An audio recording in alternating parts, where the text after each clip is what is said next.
We stopped at Perspectives because lately we've had trouble getting paint and materials.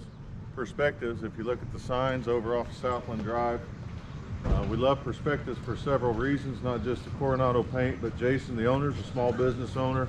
He's surviving, he's working, he's doing what needs to do, awesome design and details that they do, but Jason can also match any kind of wood and get you the right stain. So we always use Jason for that no matter what. Normally on our trips to get materials, we have to call in to Sherwin or Porter Paints to get the materials we usually use and wait. They call back, we can't hand them a paint chip anymore. Luckily here, Jason's still working, they're still social distancing, but he's got his business open. We can go in, and once again, bathrooms, but you can go in, they'll match the paint, they're keeping their distance, but they're still functioning a lot better than our other suppliers. This saves me 2 to 3 hours today, because normally I have to make the phone call, make the trip, wait for the product to be ready, and once again, if you can't match paint, it makes it really hard to order the right paint. And so Jason has solved that and we're able to work. So let's look at Perspectives real quick, and I just want to point it out. They're fully stocked. They've got everything they need. You've got the California paints, which is known as Coronado. You've got your match. Come on, Brian. We're in a hurry. It's a new wood, right? Drop cloths, tape, caulk, so they're fully stocked. We can get what we need one trip, get in and out, cut buckets, stains, countertop reglazing. Here's Jason, the owner of Perspectives.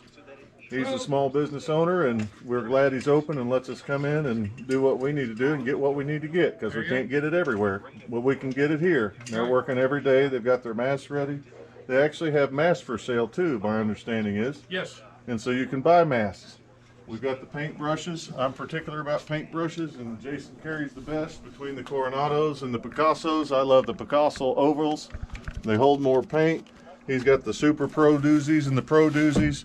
Jason is ready to go. If you want to work, you've got the materials you need.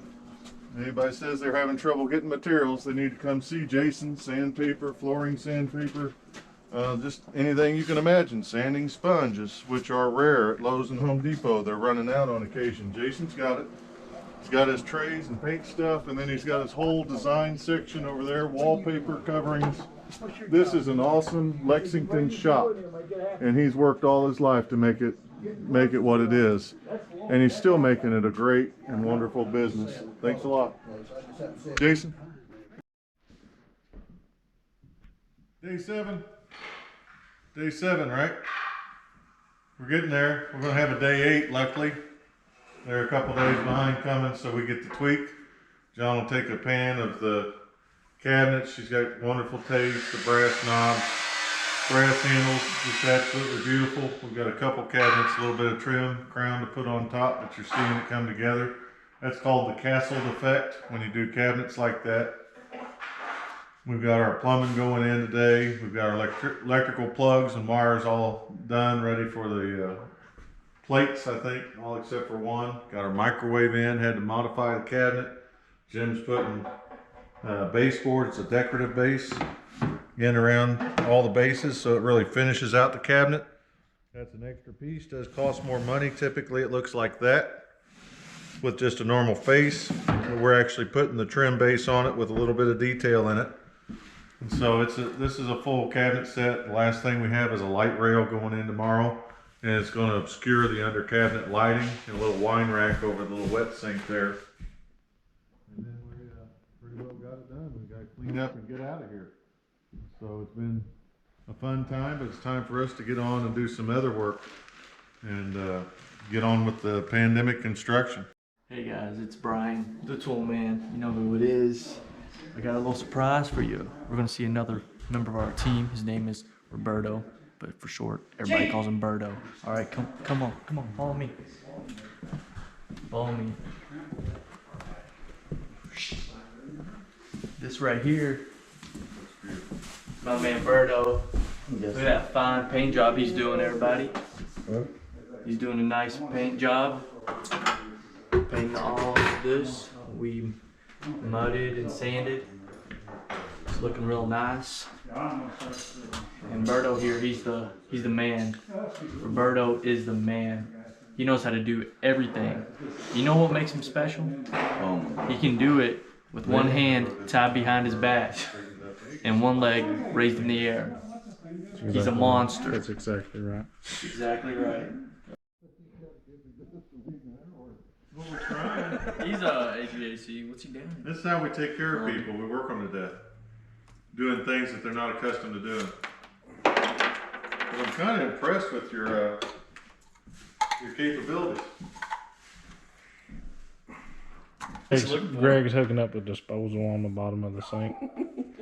He's starting to lose his mind. It's about 3:20 in the day.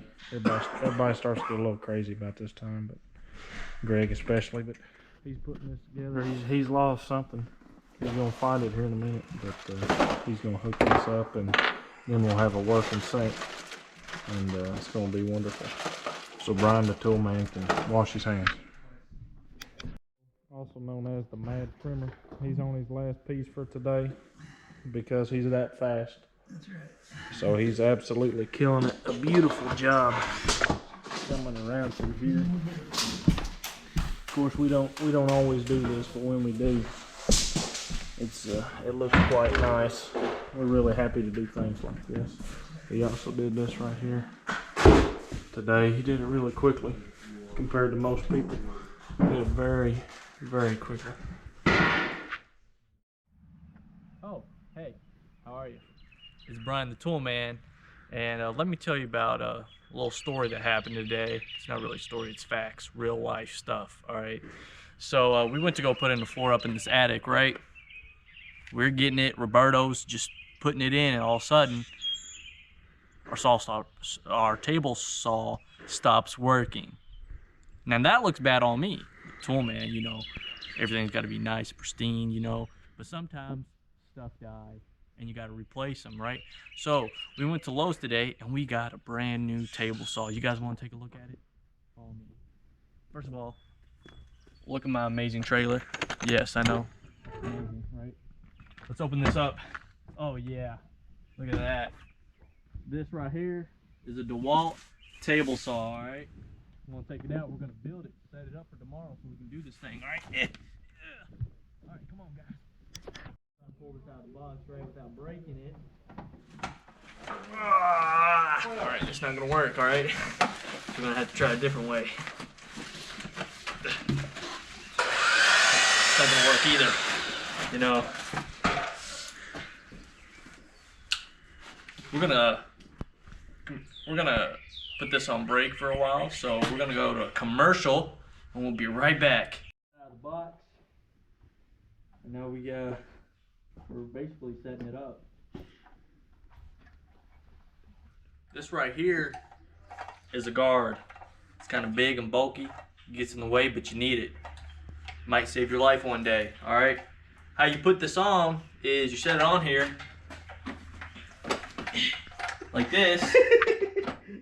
All right, you see these? Yeah, come here. You see this? See these notches right here? See that notches? Watch this, guys. Watch this. Something magical happens. Something magical. There, boom. See that how it went in there? On this side, ooh, look at that. And all you do is just latches, all right? And then, voila, you got a guard, ladies and gentlemen, and a saw, table saw.